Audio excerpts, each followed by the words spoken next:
Hello friends, welcome back to composite. আজকে আমি আপনাদের সাথে শেয়ার করব ক্যালকুলেটর ব্যবহার করে কিভাবে ইন্টারপোলেশন করা যায়। আমরা যারা সিভিল ইঞ্জিনিয়ার আছি বিভিন্ন ক্ষেত্রে আমাদেরকে ইন্টারপোলেশন বিষয়টা ফেস করতে হয়।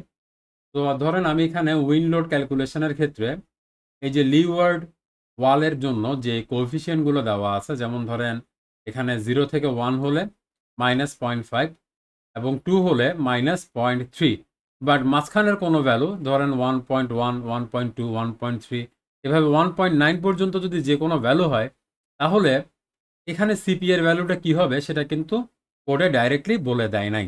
তাহলে সেটা আমাদেরকে কিভাবে বের করতে হবে? ইন্টারপোলেশন করে বের করতে হবে। সিমিলারলি এখানেও 2 থেকে 4 এর মাঝখানের ভ্যালুগুলো কোড আমাদেরকে সরাসরি বলে দেয় নাই। আচ্ছা, তো আমরা দেখি কিভাবে করতে পারি। এটা যে কোনো ক্যালকুলেটর ব্যবহার করে আপনি সিমিলার প্রসিডিউরে করতে পারবেন। আবার প্রথমে আমি এখানে মুডে চলে গেলাম। এখান থেকে আমি 3 নাম্বার অপশনটা সিলেক্ট করছি, অর্থাৎ স্টেট 3-এ ক্লিক করলাম। এরপর আমি এখান থেকে 2 সিলেক্ট করব, a প্লাস bx, এটা 2 নিলাম। প্রথমে 1 এর জন্য ভ্যালুটা দেওয়া আছে 0 থেকে 1 পর্যন্ত, ভ্যালু একটাই, তার মানে 1 এর জন্য আমরা বলতে পারি -0.5। আচ্ছা, তাহলে আমি প্রথমে এখানে 1 লিখলাম, লিখে এন্টার দিলাম। এই যে 1 এখানে উঠলো। এরপর আমি এখানে 2 লিখব, 2 লিখে এন্টার দিলাম। তাহলে 1 এবং 2 এই বাম পাশে দুইটা লিখে ফেললাম। এখন আমি এটাকে ডান পাশে নিয়ে যাব, উপরের দিকে নিব। এখন উপরে এটা কত? -0.5, ইকুয়ালে ক্লিক করব। এরপর 2 এর জন্য ভ্যালুটা ছিল -0.3, ইকুয়ালে ক্লিক করব। এবার এসতে ক্লিক করে বেরিয়ে আসব। এখন ধরেন আমি চাচ্ছি ভ্যালুটা বের করব 1.25 এর জন্য। তাহলে আমি এখানে 1.25 লিখে শিফটে ক্লিক করব। দেন আমি এখানে ক্লিক করব 1-এ। ওকে, 1-এ ক্লিক করার পর আমাদেরকে যেটা করতে হবে, এখান থেকে REG অর্থাৎ 5 নাম্বারটা আমাদেরকে ক্লিক করতে হবে। ওকে, আবার আমরা 5 নাম্বারে ক্লিক করব।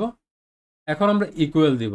তাহলে দেখেন যেটা বের হলো সেটা হচ্ছে 1.25 এর জন্য এখানে সিপি এর ভ্যালুটা হবে -0.45। এটা আপনি ম্যানুয়ালি করেও বের করে দেখতে পারেন। আচ্ছা, আমি আবার আরেকটা দেখাচ্ছি। ধরেন আমি যদি আবার করি, মুডে গেলাম, প্রথমে নিব 3, এরপরে নিব 2, এরপর আমি এখানে 1 এর জন্য ভ্যালু বসাবো, 2 এর জন্য ভ্যালু বসাবো, ডান পাশে যাব, উপরের দিকে যাব, -0.5, ওকে, -0.3, ওকে। এবার এসি দিয়ে বেরিয়ে আসবো। 1.5 এর জন্য বের করব, শিফটে ক্লিক করলাম, আবার 1-এ ক্লিক করলাম, এখান থেকে 5 নাম্বারে ক্লিক করব, আবার 5 নাম্বারে ক্লিক করব। এই যে দেখেন, তাহলে 1 হলে -0.5, 2 হলে -0.3 এবং 1.5 মাঝামাঝি একটা ভ্যালু দিয়ে প্রুফ করে দেখাচ্ছি। মাঝামাঝি 1.5 এর জন্য এটা কত চলে আসছে? -0.40। ওকে, তাহলে এভাবে আমরা ক্যালকুলেটর ব্যবহার করে খুব সহজে ইন্টারপোলেশনটা করতে পারি। আজকের পর্বে এতটুকুই, দেখা হবে আগামী পর্বে। ভালো থাকবেন, ধন্যবাদ।